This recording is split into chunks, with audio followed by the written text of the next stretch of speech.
Bismillahirrahmanirrahim.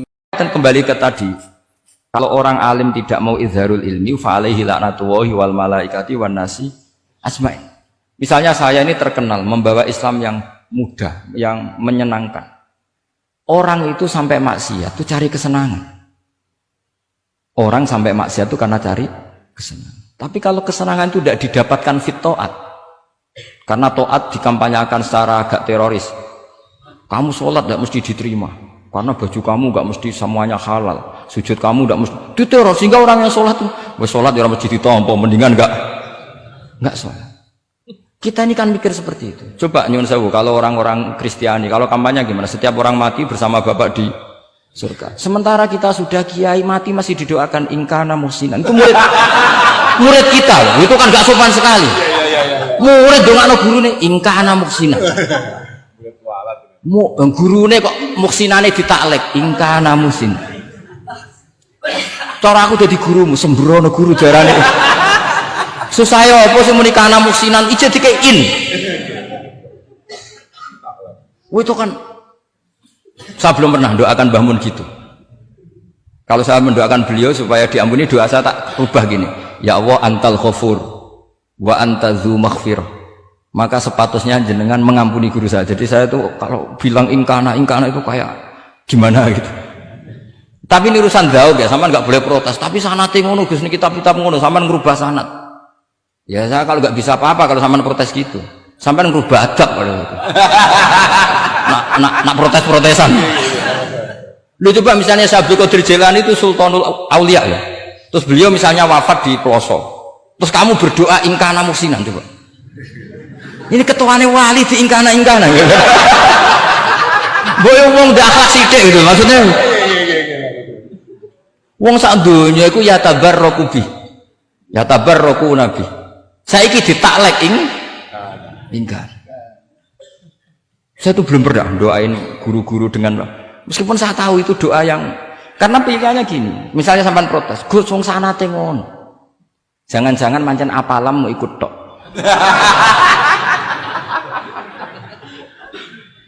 Loh Imam Syafi'i itu kalau doain mayit, ini sekaligus ijazah tapi haram ditiru. Ya tapi ijazah tapi haram ditiru. Imam Syafi'i itu pernah ngecewakan seseorang karena beliau itu idola, ada orang meninggal beliau diminta rawuh. Doanya hanya gini tok, ya Allah, Engkau itu tetap menjadi Tuhan meskipun tidak menyiksa orang ini. Jadi menyiksa orang ini tidak kebutuhan Engkau. Kalau tidak jadi kebutuhan Engkau ya tidak usah dilakukan, Gus. Itu terus pulang keluarganya gerembang iki piye donga ngono tok. Tapi satu keluarga itu diimpeni mayit itu diampuni gara-gara doanya Imam Syafi'i. Ya Allah anta ghaniyun, anta itu ghaniyun an adzabim, engkau tidak perlu menyiksa orang ini, engkau tetap Tuhan, tanpa menyiksa orang ini tetap Tuhan. Jika itu tidak kebutuhan engkau ya sudah tidak usah dilakukan. Terus iya. Jadi kalau saya doain guru-guru ya Allah sifat ghafur engkau itu pasti efektif. Gak mungkin sifatnya jenengan kok boten tembus. Ya sudah, ya seperti itulah ya Allah.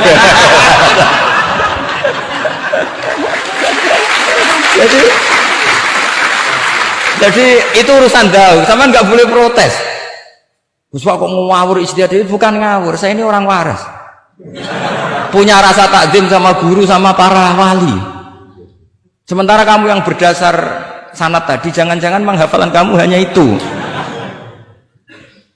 Ayo milih mana? Saya bukan bikin ajaran baru, ndak, ini cerita rasa. Cerita apa? Rasa. Dan itu di hadis-hadis gitu. Nabi itu kalau manja sama Allah gitu. Kalau ada orang salah terus kemudian diazab, kata Nabi, anta akram min ayu adzibahu marrotain. Ini di dunia sudah pernah engkau beri sanksi ya Allah. Anta akram min ayu adzibahu marrotain. Tapi kalau belum disiksa kemudian dia aman-aman saja di dunia, engkau itu akram, engkau sudah mulia, gak pantas sudah menyelamatkan di dunia, kemudian jenengan dendam di akhirat masih. Jadi masih nyiksa lagi. Itu Nabi itu kalau sedang manja dengan Allah itu akhirnya ya baik semua gitu. Lah saya jenis ulama yang partai itu. Partai itulah kira-kira seperti itu. Jadi ya jadi ini relax saja, ini monggo nih kita tadi sesuai janji saya hanya 10 menit dari sekarang. Saya juga mungkin saya nanti tetap pulang karena saya besok ngajar di setainya Gus Yofur. Mungkin Saya itu sudah janji sama istri saya, setelah Yai wafat paling saya ini dibully pernah sepuh itu 2 tahun. Semoga setelah 2 tahun saya naik lebih sepuh. Pakai dalil-dalil yang agak-agak angkuh tadi karena terpaksa. Jadi sekarang ngalah 2 tahun. Setelah itu saya pakai sanad yang saya sepuh gitu. Supaya nggak digekongkonan terus gitu. Tapi saya tidak tahu tingkat adab saya sampai berapa tahun, saya tidak tahu gitu. Tapi saya mohon sama yang Musayyid Fathul Wahab, ilmu itu dianalisis secara cerdas, ceria dan mudah. Saya dulu itu ya iskal sama hadisnya Nabi, kullu ummati mu'afan illal mujahirin. Semua umatku dimaafkan asal ketika dosa itu enggak cerita kalau dosa. Saya dulu jenggat. Orang dosa cerita dosa itu kan kesannya jujur baik.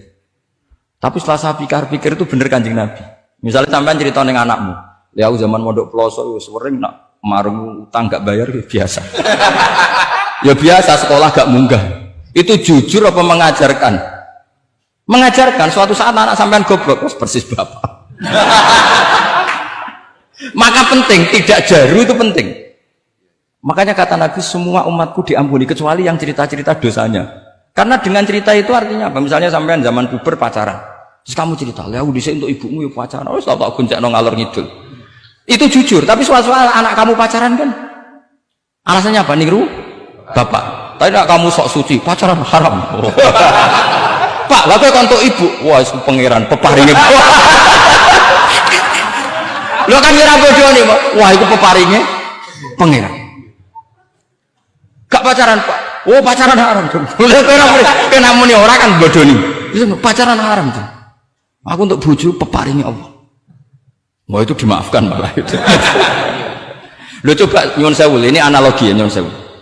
Kalau andekan semua yang pernah zina itu ngaku zina, kalau itu jumlahnya 1000 saja, 1000 itu punya keluarga, satu orang minimal punya keluarga 10, akan dipakai justifikasi kalau suatu saat zina berdasar pernah Pak D-nya atau Pak L-nya, iya enggak? Tapi kalau semuanya enggak ngaku dan semuanya nyuwun sewu sok suci, wanteng ning masjid, sak wiridan nangis, wah anak putune kok, wah mbahku khusuk kuat. Padahal nangisnya perkara nyesal tahu mau. Tapi artinya apa?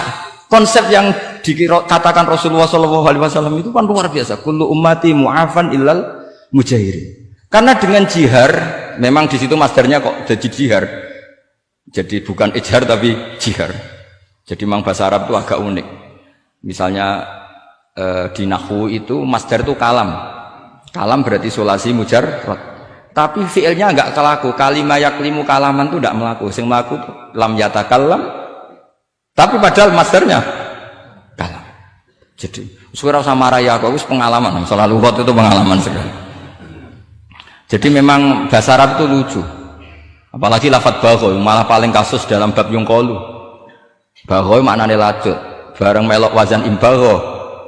Yang bagi sayukjo. Iku piye? Biasanya makna sulasi mujarrad sama mazid itu kan nggak beda-beda jauh. Bareng kena bagho tuntas. Bagho jadi yang bagi. Nanti kita kok yang bagi sulasi mujarrad apa? Bagho Pak. Bagho maknanya apa? Jadi tiang-tiang lajut Pak. Mereka bingung gurunya benerang loh bingung. Daripada bingung dari tiang-tiang maknanya lajut.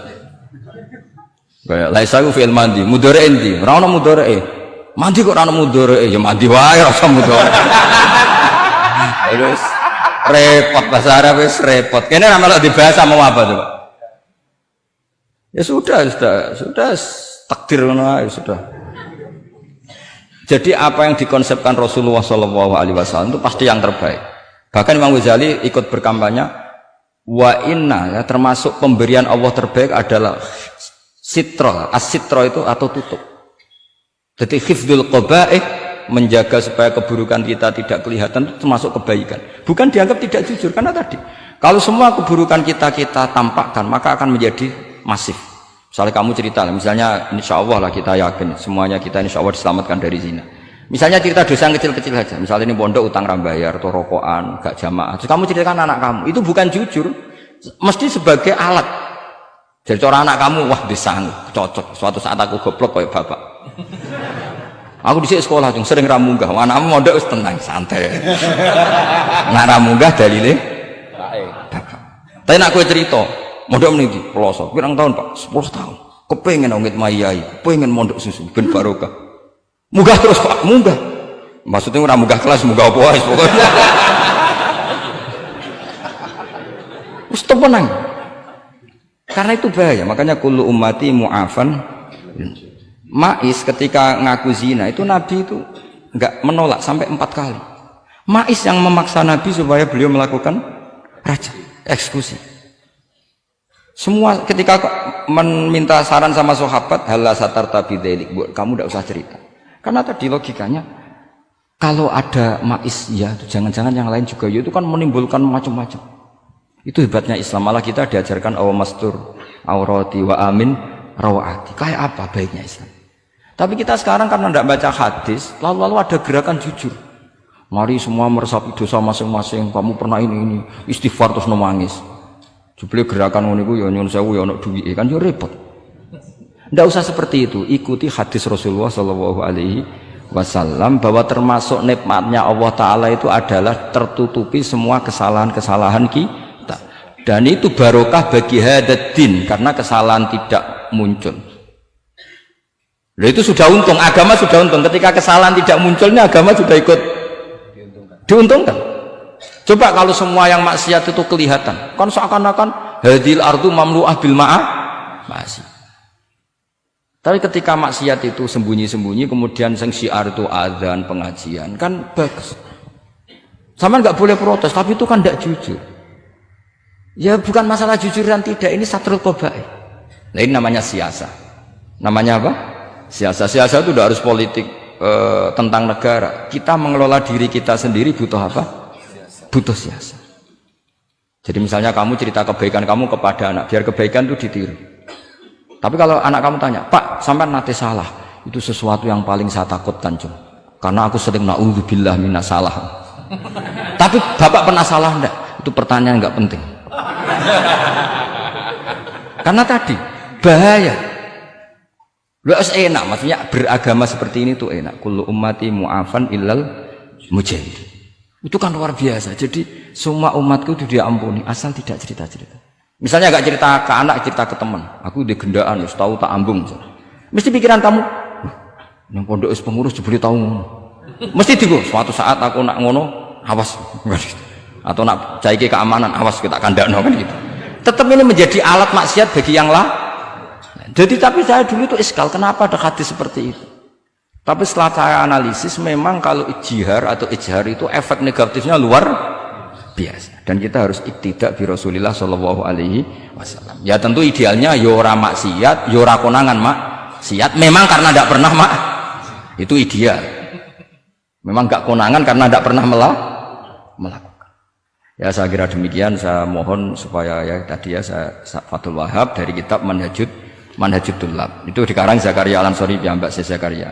Tapi kitab itu sebenarnya dari Minhajut Thalibin. Minhajut Thalibin dari kitab Al-Muharrar. Itu dari kitab Basit, Wasit, Wajiz. Terus itu dari kitab Nihayatul Matlab fi Dirayatil Madhab. Itu mensarai kitab Mukhtasarul Muzani. Karangannya Imam Muzani ketika diimlakkan Imam Syafi'i. Karena semua karangan Imam Syafi'i itu amla alaina Syafi'i. Ya amla alaina Syafi'i. Makanya kalau sampai ngaji muin qala fil Buaiti. Buaiti itu nama orang. Ekolas Syafi'i fil Buaiti, ekolas Syafi'i wa amlahu alal Buaiti. Makanya qala fil Buaiti, qala fil Muzani itu nama orang. Artinya karena Imam Syafi'i itu hanya mengemplakkan. Terus muridnya nulis.